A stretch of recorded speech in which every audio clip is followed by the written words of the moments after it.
Hello दोस्तों। जैसे कि कल या परसों में हम लोगों का यूनियन एग्जीक्यूटिव का टेस्ट होने वाला है, तो उस पूरे टॉपिक को विद इन 2 डेज में हम कंप्लीट करेंगे। तो सबसे पहले पढ़ते हैं फेडरल सिस्टम होता क्या है। फेडरल सिस्टम है तथा ये कहाँ कहाँ पर पाया जाता है, किन देशों में ये है। तो शासन को चलाने के लिए दो प्रकार की व्यवस्थाएं होती हैं। एक होती है एकात्मक व्यवस्था, जो कि फ्रांस में, ब्रिटेन में, जर्मनी में व जापान जैसे देशों में देखने को मिलती है। तो एक होती है फेडरल सिस्टम। फेडरल सिस्टम हमें कहाँ कहाँ पर देखने को मिलता है, जैसे कि हो गया अमेरिका में देखने को मिलता है, स्विट्जरलैंड में देखने को मिलता है, भारत, कनाडा जैसे देशों में देखने को मिलता है। तो एकात्मक व्यवस्था में क्या होता है, ये एक ऐसी व्यवस्था होती है जिसमें केंद्र का अधिक प्रभाव देखने को मिलता है। इसमें जो प्रांत होते हैं, अधीनस्थ इकाइयाँ होती हैं, उनको कोई महत्व नहीं होता है, जैसे फ्रांस, जर्मनी व ब्रिटेन में देखने को मिलता है। ठीक है, ये केंद्र की बात हो गई। अब होती है संघीय व्यवस्था के बारे में, जिसे फेडरल सिस्टम कहते हैं। फेडरल सिस्टम में केंद्र के अलावा प्रांत निकाय भी प्रभावी होते हैं। केंद्र तो शक्तिशाली होता ही है, लेकिन प्रांत भी होते हैं इसमें।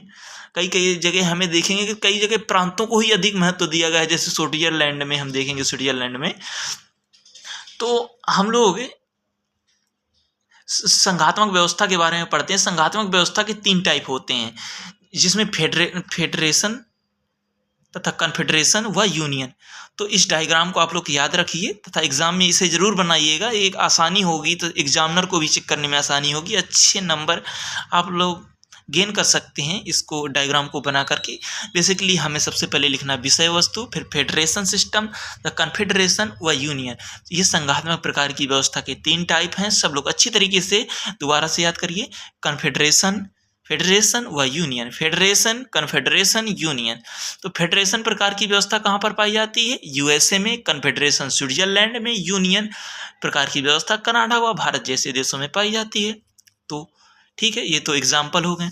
अब बात करते हैं हम राज्यों की स्थिति, राज्य प्रांतों की स्थिति कैसी है, कहाँ फेडरेशन सिस्टम में राज्य कैसे हैं। तो बात करते हैं फेडरेशन सिस्टम। जैसे कि हम लोग देखते हैं यहाँ पर केंद्र प्रांत दोनों को समान अधिकार प्राप्त है। अमेरिका में केंद्र व प्रांत दोनों को अधिकार दिया जाता है। ये अपने लेवल पे कानून बना सकता है, संविधान संशोधन कर सकता है, कुछ भी है। लेकिन वहीं पर जैसे स्विट्जरलैंड में जाएं तो स्विट्जरलैंड में प्रांतों को अधिक महत्व दिया जाता है। मतलब कि केंद्र उतना शक्तिशाली होता ही नहीं है, प्रांतों को यहाँ पर अधिक महत्व दे दिया जाता है। और भारत जैसे देशों में तो केंद्र अधिक शक्तिशाली है ही।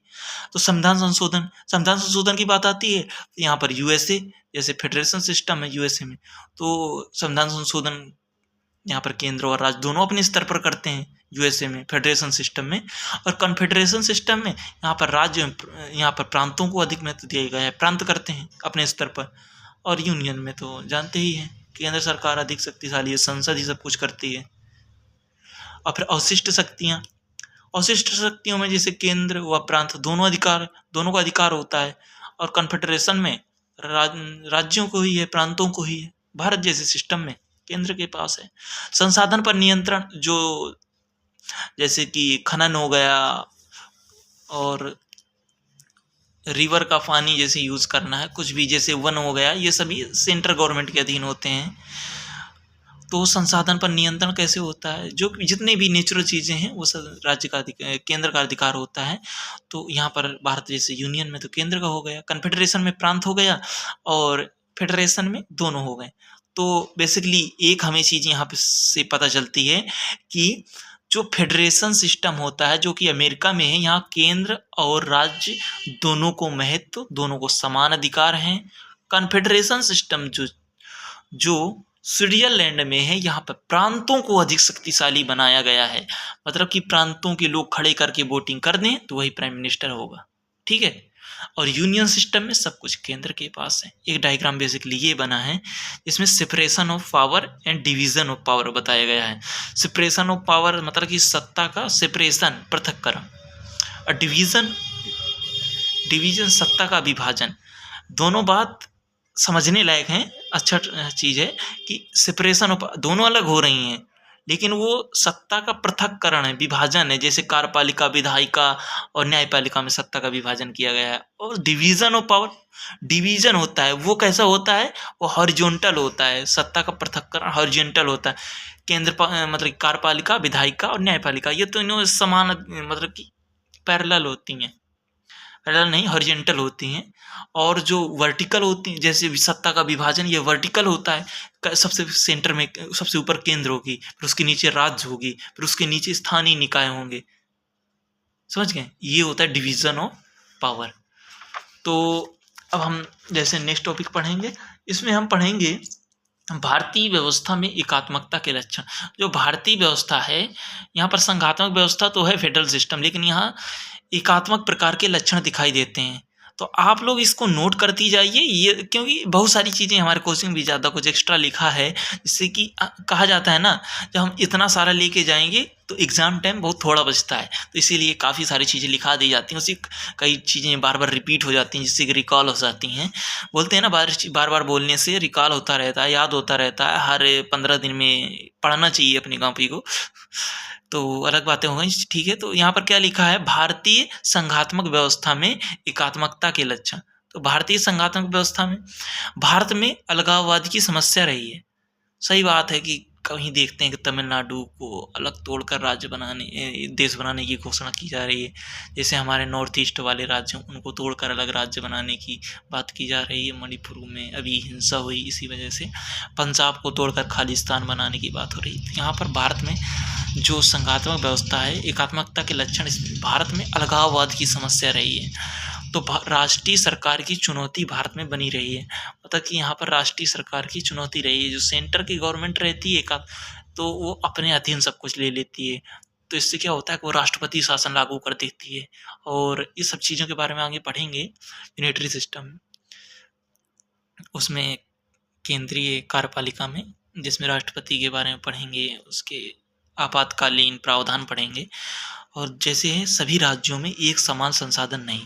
तो इसमें क्या होता है, जैसे कि जहाँ पर से केंद्र सरकार है, केंद्र जिस पार्टी की केंद्र में सरकार है, उसी की जिस राज्य में होगी, तो वहाँ पर कहीं तो अच्छा संसाधन होगा, मतलब कि संसाधन वहाँ पर अक्षर दी जाएंगी, वहाँ पर अच्छी योजनाएं लाई जाएंगी। लेकिन जो जहाँ पर दूसरी पार्टी की सरकार, वहाँ पर ऐसे प्रावधान नहीं किए जाते हैं। हाल ही में देखा गया है, जैसे कि अभी गठबंधन से वो बिहार में नीतीश कुमार के द्वारा गठबंधन अपना सहमति दी गई सेंटर को, तो वहाँ पर देख रहे हैं बिहार में काफ़ी सुधार हुए हैं, काफ़ी सारी योजनाएं लाई गई हैं।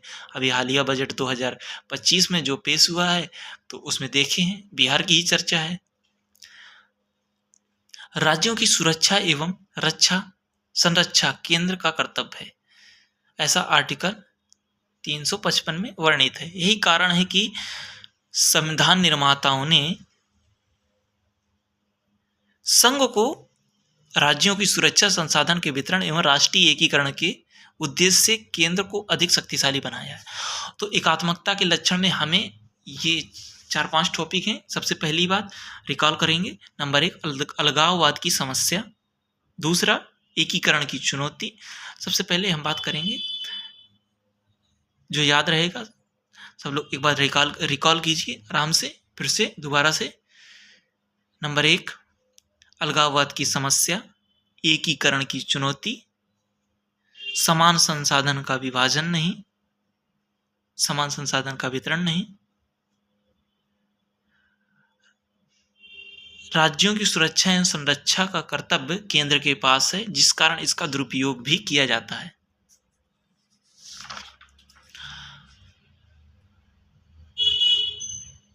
ओके, अब जो नेक्स्ट चीज हम पढ़ेंगे, ये सब चीजें इसमें नहीं दी गई हैं। एम लक्ष्मीकांत जो है हमारी, इसमें नहीं दी गई हैं।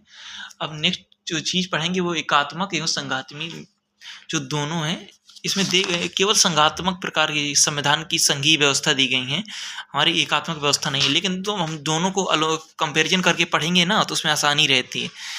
जैसे कि ये है हमारा एकात्मक संघात्मक व्यवस्थाओं की विशेषताएं, प्रकृति। एकात्मक संघात्मक व्यवस्थाओं की विशिष्टताएं एवं प्रकृति। यहाँ पर विशिष्टताएं लिख दिया है, कोई बात नहीं। तो एकात्मक यूनिटरी सिस्टम जैसे कहते हैं और संघात्मक, इन दोनों में अंतर क्या होता है? तो इन दोनों में अंतर क्या होता है, जैसे कि यहाँ पर एकात्मक व्यवस्था में तो सत्ता का केंद्रीकरण होता है, यहाँ पर सत्ता का विकेंद्रीकरण होता है। आपने देखा है कि कार्यपालिका और उसमें विधायिका और न्यायपालिका, ये तो अलग चीज होगी, ये तो वहां पर भी हो सकती है एकात्मक व्यवस्था में। लेकिन जो वो सिस्टम देखे हैं आपने, डिवीजन ऑफ पावर, जिसमें कि आपने देखा क्या, रिकॉल कीजिए, मैं बताता हूं। रिकॉल हुआ केंद्र सरकार, राज्य सरकार और स्थानीय निकाय। ओके, अब बात आती है जहां एकात्मक शासन होगा वहीं लचीली संवैधानिक व्यवस्था होगी।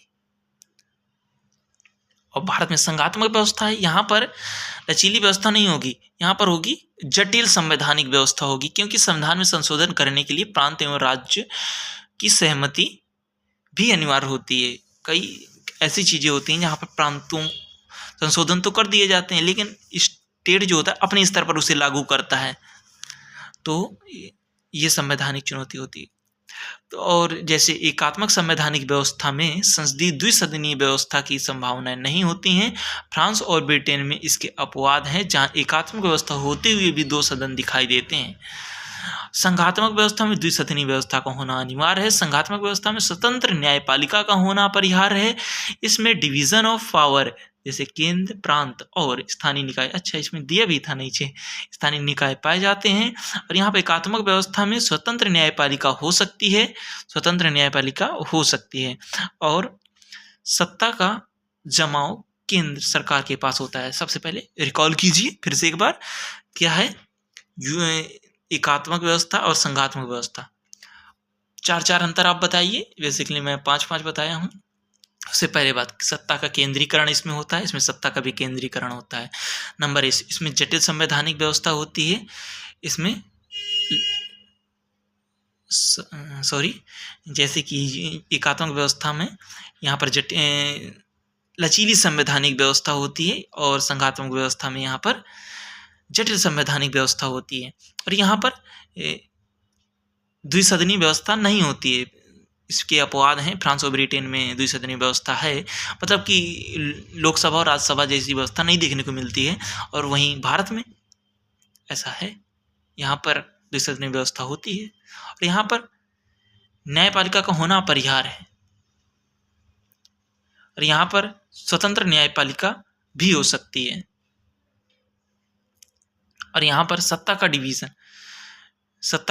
विभाजन या डिवीजन ऑफ पावर पाया जाता है। जैसे केंद्र सरकार होगा, फिर उसके नीचे राज्य होगी, और उसके नीचे ये हॉरिजॉन्टल वर्टिकल प्रकार का व्यवस्था पाई जाता है। और इसमें सत्ता का जमाव केंद्र सरकार के पास होता है। ठीक है, इसमें केंद्र के पास अधिक जमाव होता है, मतलब कि सत्ता का केंद्रीकरण होता है। फिर से रिकॉल कीजिए। नंबर 1, यहाँ पर सत्ता का केंद्रीकरण पाया जाता है, यहाँ पर सत्ता का विकेंद्रीकरण पाया जाता है। यहाँ पर संविधान की व्यवस्था लचीली है, यहाँ पर संवैधानिक व्यवस्था कठोर है। दो अंतर हो गए। नंबर 3, यहाँ पर कि 2 सदन पाए जाते हैं, और यहाँ पर भी 2 सदन नहीं पाए जाते हैं। एकात्मक व्यवस्था में 2 सदन नहीं होते हैं, फिर दिखाई पड़ते हैं, अपवाद हैं कुछ। और यहाँ पर द्विसदनीय व्यवस्था होती ही है, होनी ही चाहिए, तभी वह संघ और राज्य प्रकार की व्यवस्थाओं का निर्धारण हो पाता है। और यहाँ पर जो वो होता है न्यायपालिका होती है, उसको स्वतंत्र न्यायपालिका हो भी सकती है और नहीं भी हो सकती है, लेकिन यहाँ पर स्वतंत्र न्यायपालिका जैसी होना ही चाहिए, ऐसे प्रावधान किया गया है। यहाँ पर सत्ता का केंद्रीकरण, सत्ता का जमाव जो होता है, सत्ता का जो प्रभाव होता है वो केंद्र की ओर अधिक दिखाई पड़ता है, और यहाँ पर डिवीजन पाया जाता है, मतलब कि दोनों को समान अधिकार प्राप्त होता है। इसी प्रकार आज के हम इस टॉपिक को सत्ता का संघीय कार्यपालिका, जिसे हम फेडरल सिस्टम कहते हैं, उसे हम समाप्त करते हैं। अब नेक्स्ट टॉपिक में हम इंडियन यूनियन ऑफ एग्जीक्यूटिव पढ़ेंगे, संघीय कार्यपालिका पढ़ेंगे, भारतीय संघीय कार्यपालिका के बारे में हम नेक्स्ट टॉपिक में पढ़ेंगे। तो आज का वीडियो यहीं समाप्त होता है। आप लोग इसी तरीके की वीडियो में जुड़े रहने के लिए हमारे इस चैनल को सब्सक्राइब करें। धन्यवाद।